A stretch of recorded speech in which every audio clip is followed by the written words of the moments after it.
we're mic'd. Oh, you're right. Okay. So welcome to Facebook Live. I'm Elizabeth Rich. I'm the commentary editor at Education Week. We're here at the Mayflower Hotel in Washington, D.C., where we're honoring district leaders for their great work that they're doing with students all over the country. And we do this every year at our annual Leaders to Learn From event. And I have the good fortune of being joined by John Hattie. He's the director of the Education Research Institute at the Graduate School of Education at Melbourne University, where he's also a professor of education. As well, you are the author of many books on visible learning based on your research for the last 20 years. And it really culminates, as I understand it, in this core idea that the successful educator understands learning through the eyes of the student. That's correct, yes. So you just delivered this great keynote address, and we had a rapt audience, and you're about to go sign books. So thanks so much for sitting with us for a few minutes, and welcome, and thank you for joining us. It's great. It's great to be here. It's great to be talking. So we wanted to talk to you. We have a lot of teachers in our audience, and we wanted to talk to you about what you see as one of the most important influences on student achievement and growth, which is this idea of how educators think about their role. So it's really not just about educator competence, is it? Well, yes, it is about competence in the sense that it's about how they think. And I certainly would argue that we've spent far too much time talking about what they do as opposed to what they think. Of course, doing follows thinking. But those moment-by-moment decisions that great teachers make to adjust, to refine, to improve, in light of the evidence of the impact they have on students, is what the core idea is. Yeah, so it's not, I guess my point just being that it's not just that, you think you're a competent teacher, there's so much more that goes into it. Well, and the problem there is that, have you ever met a teacher who said that they're not competent? They always argue they're competent. And in many senses that's wonderful, but I want more than that. I want the evidence that they're having that impact that shows that they have that competence, yes. Right. So speaking of impact, I think a lot of schools spend so much time talking about teaching strategies. We've all met, those people that are working on those things. They get very vocal about it. And as you say, your work is about getting away from the strategy and thinking more about evidence of impact. So can you just give us a little bit of an understanding about when you say impact, what is it that you're really talking about? I'm always reluctant, Elizabeth, to answer that question because I want the teachers themselves to answer that. But of course, I'll have a go. I want it, it's not just changes in kids' test scores over time, even though that should be in there. It's also artifacts of kids' work to showing, bring along a piece of work, 2 pieces of work 3 months apart, and let's talk about what growth looks like and is that sufficient growth for 3 months. It's about asking students, what's their concept of themselves as a learner? What do they do when they don't know what to do? It's about listening to their voice about whether they grow. It's about having teachers watch other teachers in terms of the impact they're having on kids and reflecting on that to help the teacher better understand their impact. It's the triangulation of those many notions and having that robust discussion on impact. I want it to be about achievement. I want it to be about respect for self, respect for others. I want to be about whether this place is an inviting place for me to come back and learn. And it's much broader than just achievement, but achievement's in there as well. I'm curious, when you're out there traveling around, what there's the receptivity issue, right? And then there's the fact of what you were saying before during the keynote, do you have the courage to do this work? What is your sense of district's ability or educators' abilities to really take this, what you're saying, and go back and implement it? How hard is that? Well, the first part is that I'm really feeding on the reason why most people come into this business. We came into this business to have an impact. So I'm feeding on that. And there is an excitement among teachers, among schools. Unfortunately, they often live in systems that have other priorities, and it's that tension amongst those priorities which is the hardest thing. But as it's being implemented throughout the world, the reward for me is watching those teachers get that feedback from their students, seeing that growth, having them involved, wanting to come back to learning. It's infectious. I'm sure. And I was thinking, you were speaking to a group of school leaders downstairs. What kinds of conversations should they be going back to their districts and having with their school leaders, the school leaders having with their teachers? And it goes back to that courage question. It's much easier to have a discussion about the curriculum or the assessment or the children or the resources. It does require courage to have a talk, and it does require skills and building trust. Often it requires an outside person to help you keep on the straight and narrow of the story.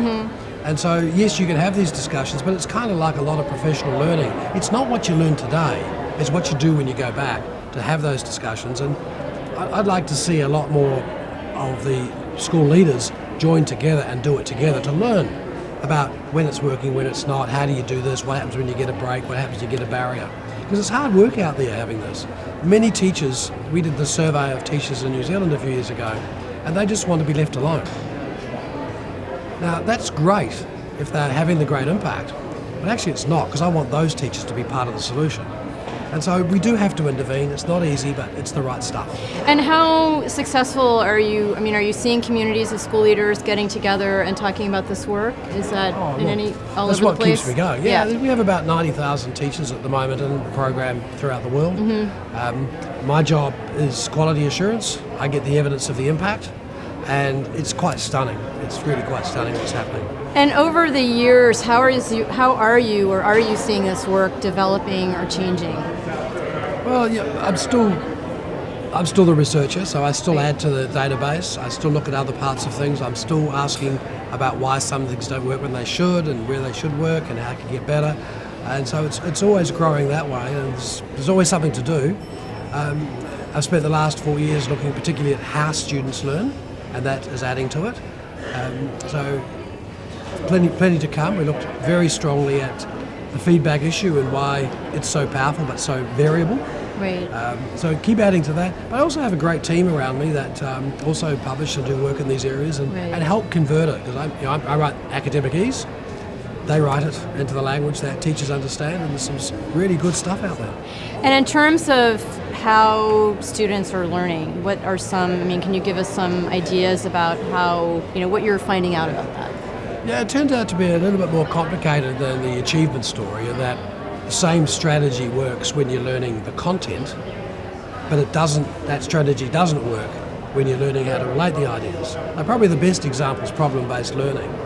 It has a 0 to negative effect to learn the content. It has a 0.5 effect as you relate things. And the trouble with a lot of people in that area is it's kind of like a religious mission. We've got to have problem-based learning. But there's a time and place. In fact, we call our model the Kenny Rogers model. There's a time to hold them, there's a time to play them. Right. And the other thing that's really fascinating is that with one or two exceptions, there's hardly any strategies that cross effectively surface and the deep. And so we want both. We want kids to have the ideas and we want them to relate them. But the strategies differ. The same strategy differs. Right, and there obviously has to be a lot of engagement at every level to do this work successfully. It does, and it's like all lessons, you have a mix between surface and deep. It's not as simple as saying you do surface and you do deep. Right. But really good teachers help kids try different strategies. This doesn't work, here's others. A lot of struggling kids only have one or two strategies. And when it doesn't work, they keep doing it. And then they wonder why it still doesn't work. We have to teach them alternative strategies. We have to teach them when it's not working, here's another set of strategies. Right. I bet that's what you do in your work. Of course. How do we teach that?